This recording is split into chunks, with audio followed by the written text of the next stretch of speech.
असं म्हणतात की प्रार्थना किंवा देवाचा धावा तुम्हाला संकट काळासाठी तयार ठेवतात आणि तुमचे रक्षण करतात. तुमच्या प्रार्थना नाहीत तर तुमच्या विरुद्ध शत्रू लढाया जिंकू शकतो. संकट काळी आपण देवाचा धावा करता काय?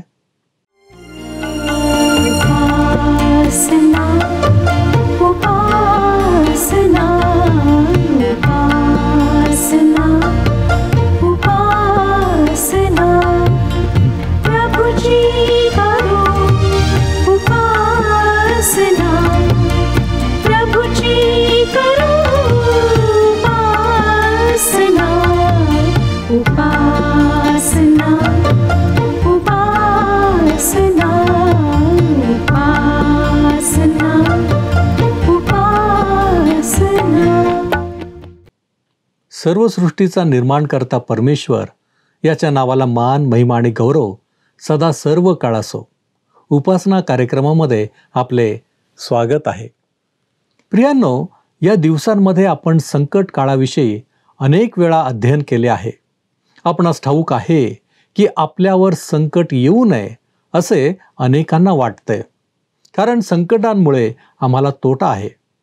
त्यामध्ये आमची सहनशक्ती पडताळली जाते. अशा वेळेस आम्ही इतरांची म्हणजे मित्र, नातेवाईक यांची मदत जरी घेतली तरी उपयोग होत नाही. मग अशा वेळेस आम्ही कोणाची मदत घ्यावी? कोण आम्हाला सहाय्य करेल आणि का सहाय्य करेल? या गोष्टी महत्त्वाच्या आहेत. हेच आपण आजच्या अध्ययनात पाहणार आहोत. तर मग चला प्रियांनो, आपण आपल्या अध्ययनाची सुरुवात करूया. श्रोत्यांनो, आज आम्ही स्तोत्रसंहिता 27 अध्याय ह्याच्या पुढच्या वचनांवर विचार करणार आहोत. आम्ही पाहिलं की कशा प्रकारे दाविदाने आपल्या जीवनामध्ये एकच ध्येय ठेवले होते, एकच गोष्ट त्याने परमेश्वराजवळ मागितली होती. त्याने म्हटले की प्रभू, आयुष्यभर माझी तुझ्या घरात वस्ती व्हावी. त्याची इच्छा होती की त्याने परमेश्वराचे मनोहर रूप पाहत राहावे, त्याच्या मंदिरात त्याचे ध्यान करावे. श्रोत्यांनो, आमच्या जीवनामध्ये सुद्धा आम्हाला परमेश्वराला महत्वाचे आद्यस्थान द्यायचे आहे. पुष्कळदा आम्ही हे विसरून जातो. आमच्या सर्व सुखाचा उगम प्रभू परमेश्वर आहे.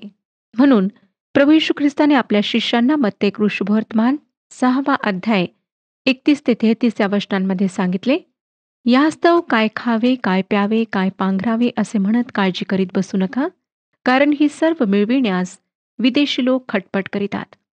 या सर्वांची तुम्हास गरज आहे हे तुमच्या स्वर्गीय पित्यास ठाऊक आहे.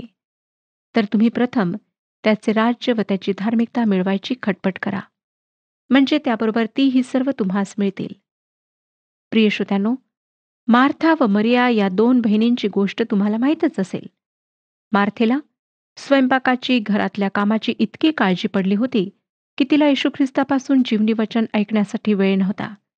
आणि ते वचन ऐकणाऱ्या आपल्या बहिणीविषयी तिने तक्रार केली. पण प्रभू येशूने तिला म्हटले, मार्थे, मार्थे, तू पुष्कळ गोष्टींविषयी काळजी व दगदग करतेस, परंतु थोड्याच गोष्टींचे किंबहुना एकाच गोष्टीचे अगत्य आहे. मरियेने चांगला वाटा निवडून घेतला आहे, तो तिसपासून घेतला जाणार नाही. श्रोत्यांनो, ती एक गोष्ट म्हणजे परमेश्वराची प्राप्ती होय. दावीद आमच्या दृष्टीने महापातकी असेल, पण तरीही तो देवाला प्रिय होता, कारण दाविदाचे परमेश्वरावर अतूट अढळ असे प्रेम होते. परमेश्वराच्या प्राप्तीसाठी त्याची अविरत धडपड होती. तेच त्याच्या जीवनाचे ध्येय होते. राजा असूनही जगज्जेता सम्राट बनण्याची त्याची महत्वाकांक्षा नव्हती, तर जो सर्व उत्तम गोष्टींचा उगम आहे त्या परमेश्वराचे मनोहर रूप न्याहाळणे, त्याचे ध्यान करणे ही दाविदाची महत्वाकांक्षा होती. दाविदाला तुमच्या बाजूला उभे केले तर तुमची आध्यात्मिक उंची किती आढळेल? 27 स्तोत्र 5, 6 आणि 7 या वचनांमध्ये तो म्हणतो, कारण विपत्काली मला तो आपल्या मंडपात लपून ठेवील, मला तो आपल्या डेऱ्याच्या गुप्तस्थळी ठेवील. तो मला खडकावर उचलून ठेवील. आता सभोवतालच्या माझ्या वैऱ्यांपुढे माझे मस्तक उन्नत होईल. त्याच्या डेऱ्यात मी उत्सवपूर्वक यज्ञ करीन. मी गायनवादन करीन, परमेश्वराचे गुणगान गाईन. मी उच्च स्वराने तुझा धावा करीत आहे. हे परमेश्वरा, ऐक, माझ्यावर दया कर, माझी याचना ऐक. श्रोत्यांनो, मोशेला परमेश्वराने जो निवास मंडप उभारायला सांगितला होता, त्याचे अत्यंत गुप्त स्थळ म्हणजे अत्यंत पवित्र स्थान अगदी आतमध्ये होते. दावीद या ठिकाणी म्हणत आहे की संकटाच्या समयी परमेश्वर त्याला त्या अत्यंत गुप्त व पवित्र स्थानामध्ये लपवून ठेवेल. या अत्यंत पवित्र स्थानात फक्त मुख्य याजकालाच जाण्याची परवानगी होती, तेही वर्षातून एकदा. त्या पवित्र स्थानामध्ये देवाच्या कराराचा पवित्र कोश होता. त्या कोशाच्या पेटीच्या सुंदर झाकणाला दयासन असे नाव देण्यात आले होते, जे सोन्याने मढलेले होते व याजक त्यावर अर्पणाचे रक्त शिंपडत असे. आजच्या आमच्या काळात प्रभू येशू ख्रिस्ताने त्याचे रक्त सांडवल्यामुळे आम्हाला त्या दयासनाकडे जाता येते व तेथे तो आम्हाला संकटांपासून लपवतो. 7वे वचन आपण वाचलेले आहे. आज येशू ख्रिस्ताद्वारे आम्हाला परमेश्वराकडे जाण्याचा मार्ग मोकळा झाला आहे. आम्हाला दयासन सापडले आहे. त्या गुप्त स्थळी दया होती. परमेश्वराने ती गुप्त जागा आमच्याकरिता तयार केली आहे, ज्या ठिकाणी देवाची दया, त्याची कृपा आम्हाला प्राप्त होते. श्रोत्यानो, जर आम्ही त्या मंदिराचे निरीक्षण केले तर आम्हाला दिसेल की त्या मंदिरात एक वेदी होती, जी येशू ख्रिस्ताच्या वधस्तंभाविषयी सांगते. त्याच्या अतुलनीय अर्थात परमेश्वराच्या अतुलनीय कृपेचे आम्ही भागीदार येशू ख्रिस्ताच्या द्वारे होऊ शकतो. आता आपण 8वे वचन वाचूया. स्तोत्रसंहिता 27 अध्याय 8वे वचन. माझे दर्शन घ्या असे तू म्हटले, तेव्हा माझे हृदय तुला म्हणाले, हे परमेश्वरा, मी तुझ्या दर्शनाला उत्सुक झालो आहे. श्रोत्यांनो, ह्या ठिकाणी आम्हाला दाविदाच्या मनातली इच्छा कळते. दावीद व परमेश्वर यांचे नाते फार सुंदर आहे. ते पती पत्नीच्या नात्याइतके दृढ व जवळचे आहे. जसे विवाह म्हणजे स्त्रीला आर्थिक आधार व पुरुषाला फुकटची स्वयंपाकीन मिळते असे नाही, तसेच आमचे व परमेश्वराचे नाते पती पत्नीच्या प्रीतीच्या नात्यासारखे आहे. आणि जसा पती पत्नीवर प्रीती करीतो तसेच परमेश्वर आमच्यावर प्रीती करतो. त्याने पहिल्यांदा आमच्यावर प्रीती केली म्हणून आम्ही त्याच्यावर प्रेम करतो. अशाच प्रकारे दावीद व परमेश्वर यांचे नाते होते. 27वे स्तोत्र 9वे वचन पहा. तू आपले मुख माझ्या दृष्टीआड करू नको. तू आपल्या सेवकाला रागाने दूर घालू नको. तू माझे सहाय्य होत आला आहेस. हे माझ्या उद्धारक देवा, माझा त्याग करू नको, मला सोडू नको. जेव्हा दाविदाने श्रोत्यानो पाप केले, तेव्हा परमेश्वराने आपल्यापासून मुख लपवणे म्हणजे त्याच्या शांतीला, आनंदाला मुकणे काय असते हे दाविदाला कळून चुकले. म्हणून तो परमेश्वराला कळकळीने विनंती करीत आहे की तू माझा त्याग करू नकोस, तू आपले मुख माझ्यापासून लपवू नकोस. 10वे वचन.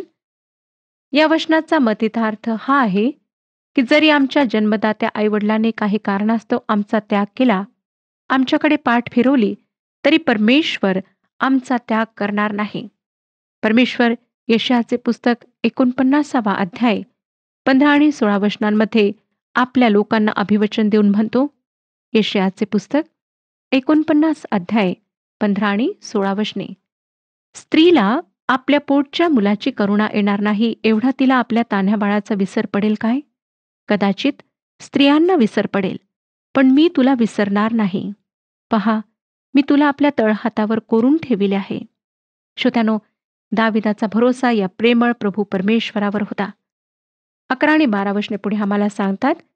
हे परमेश्वरा, आपला मार्ग मला दाखव.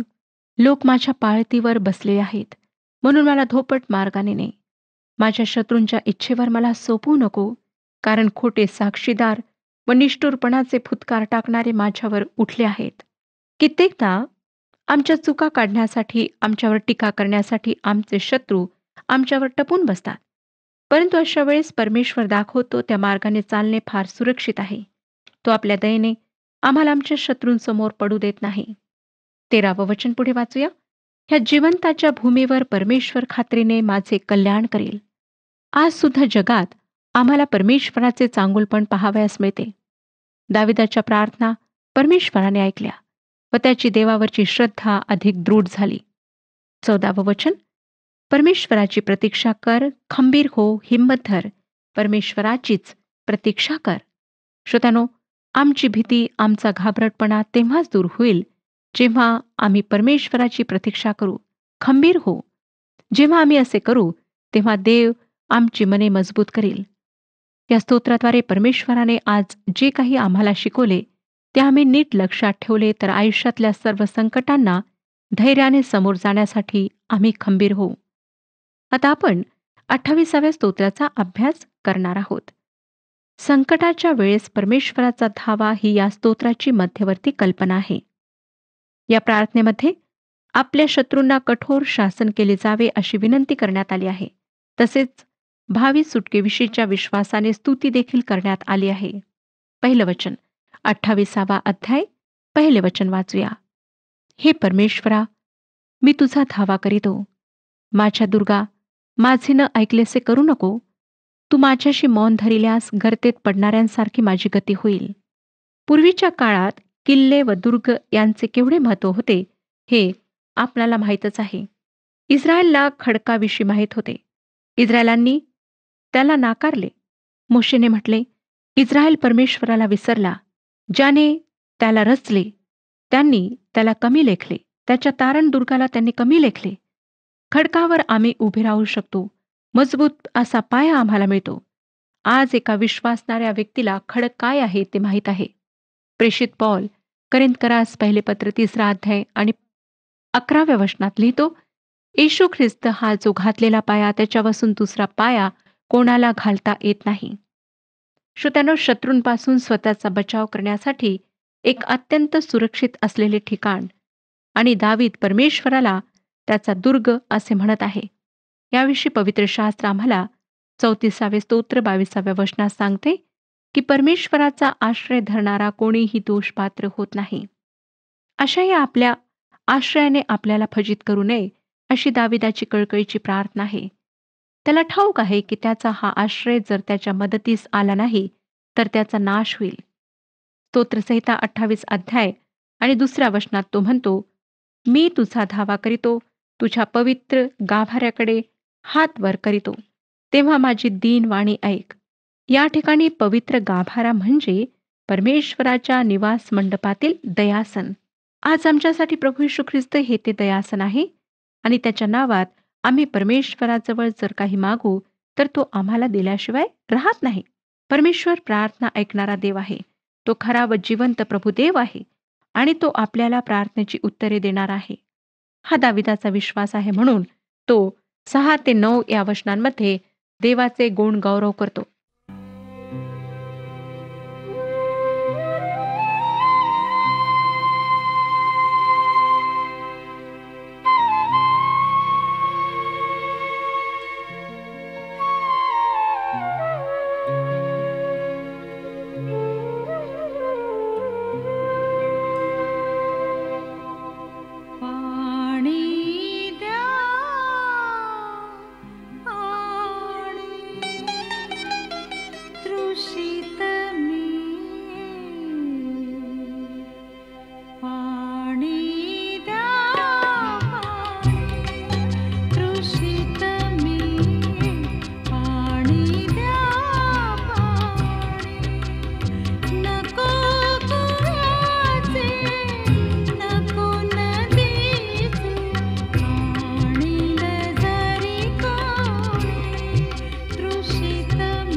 6 ते 9 वचने वाचूया. 28वा अध्याय 6 ते 9 वचने. परमेश्वर धन्यवादित असो, कारण त्याने माझी दीन वाणी ऐकली आहे. परमेश्वर माझे सामर्थ्य व माझी ढाल आहे. त्याच्यावर मी अंतःकरणपूर्वक भाव ठेविला आणि मी सहाय्य पावलो.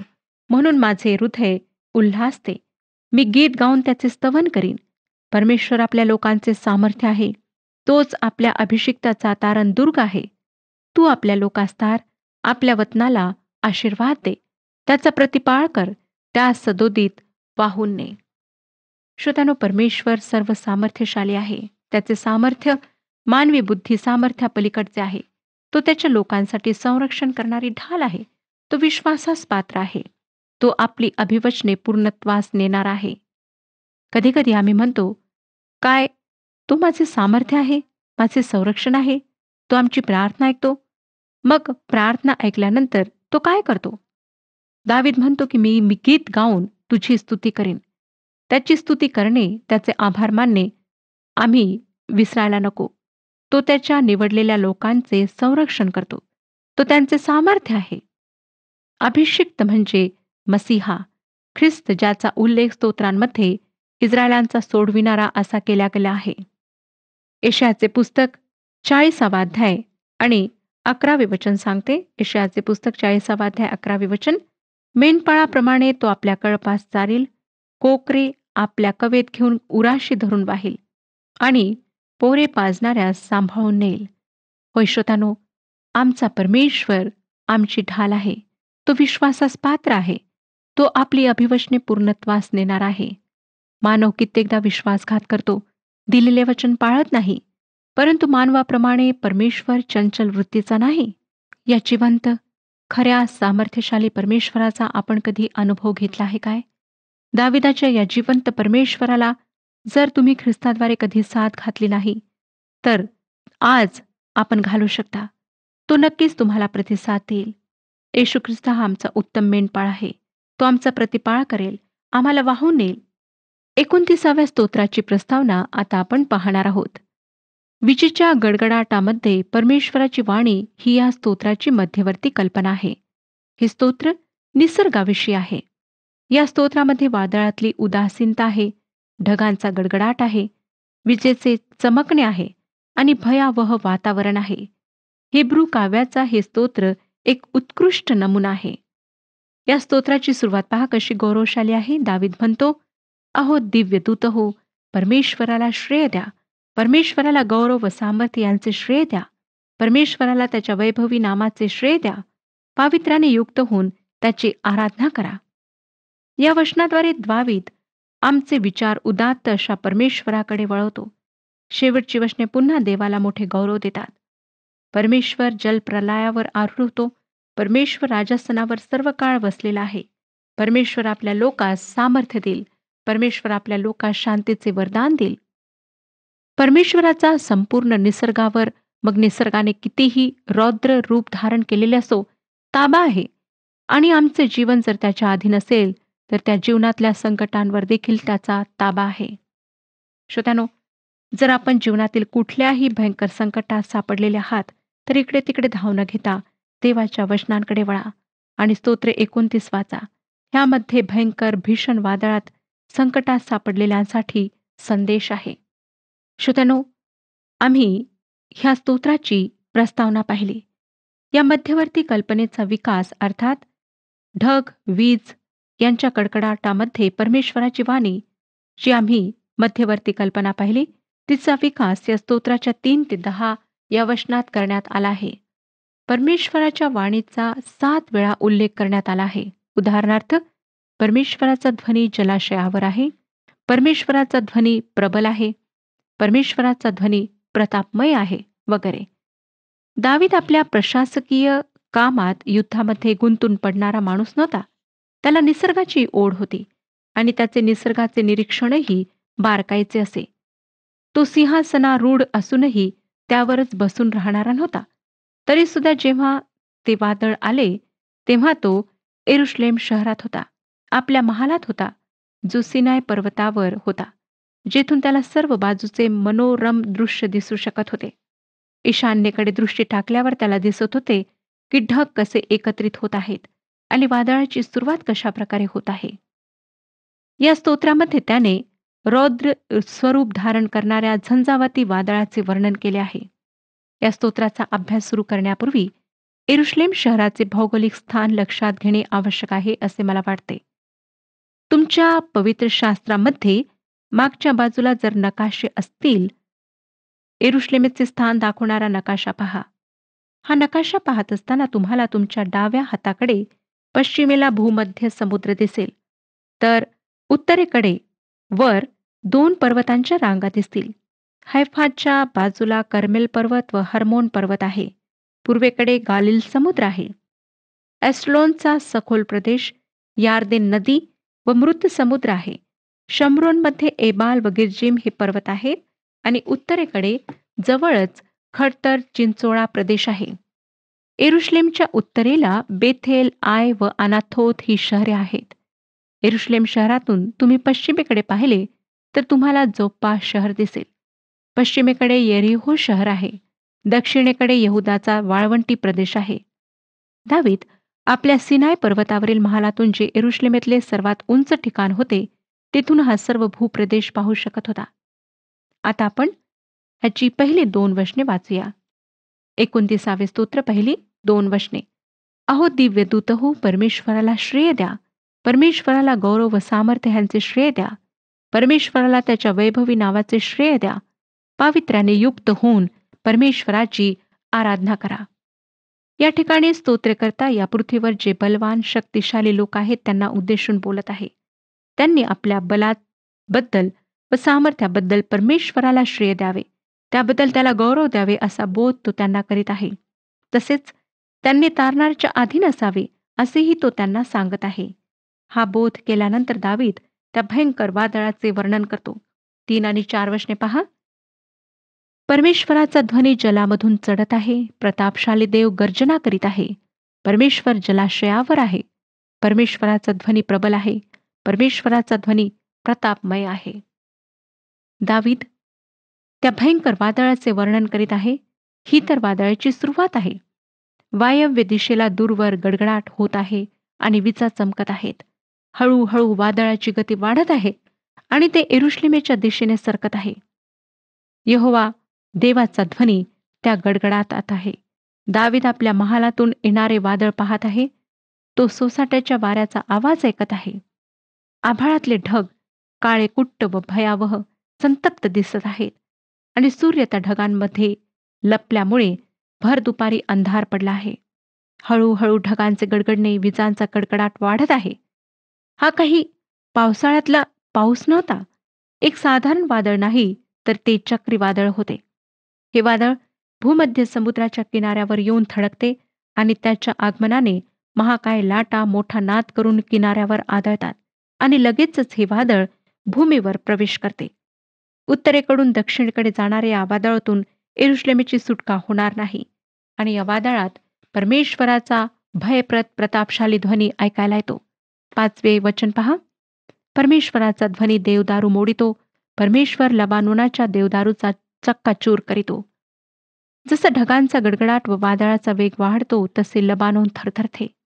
विजेच्या लोळांनी देवदारूंचे वृक्ष भस्मसात होतात. जमीन दुस्त होतात. कुत्र्याने सशाला तोंडात धरून हलवावे तसा बळकट असलेला हर्मोन पर्वत या वादळाने हलतो आणि हे भयंकर वादळ येरुशलेमेच्या दिशेने येते. आता 6 आणि 7 वचने पहा.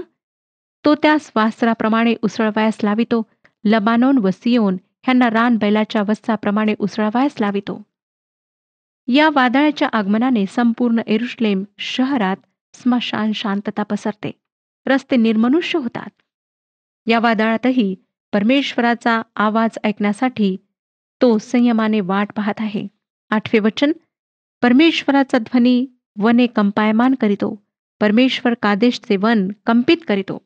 श्रोत्यांनो, येरुशलेमेतले थैमान हळूहळू कमी होत जाते आणि ते यहुदाच्या रानाकडे, दक्षिण व पश्चिमेकडे सरकते, म्हणजे कादेशच्या दिशेने ते जाते आणि शेवटी सिनायच्या रानामध्ये ते विरून जाते.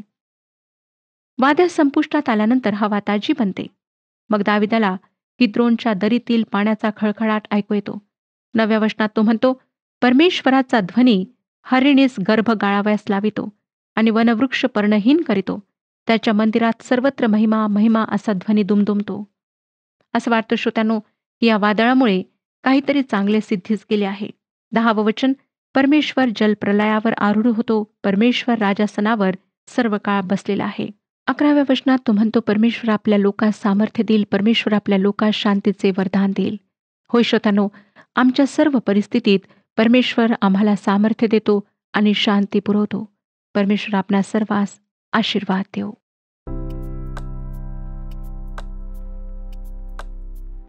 मागील कार्यक्रमातील प्रश्नाचे उत्तर आहे ए. परमेश्वराचे सख्य त्याचे भय धरणाऱ्यांबरोबर असते. आजचे प्रश्न, परमेश्वराची प्रतीक्षा कर, खंबीर हो, हिम्मत धर, परमेश्वराचीच प्रतीक्षा कर, हे वचन कोणत्या स्तोत्रामध्ये आहे? ए. 26, बी. 28, सी. 27, डी. 29. प्रियांनो, या प्रश्नाचे उत्तर उद्या सकाळी 6 वाजण्याच्या आधी पर्याय ए, बी, सी किंवा डी लिहून आपले नाव, पत्ता आणि ठिकाण यासोबत मोबाईल नंबर 7021474742 वर SMS किंवा व्हॉट्सॲप करा. प्रियांनो, आम्ही पाहिले की संकट काळात आमच्याबरोबर देवाची उपस्थिती आवश्यक आहे. देव आमची प्रार्थना ऐकणारा आहे. आम्हाला आमच्या संकटातून बाहेर काढणारा आणि सोडविणारा देव आहे.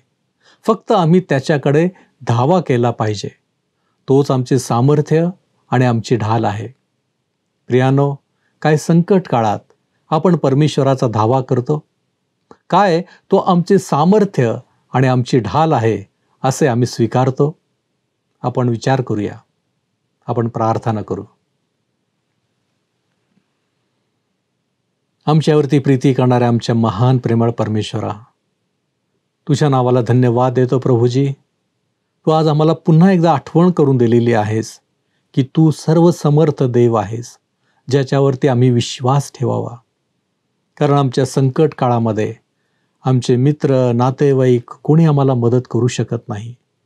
परंतु बाप्पा, तू मात्र आम्हाला मदत करू शकतोस आणि विशेष करून आमच्या प्रत्येक त्रासामधून तो आम्हाला बाहेरही काढू शकतो, याची खात्री आम्हाला पटलेली आहे.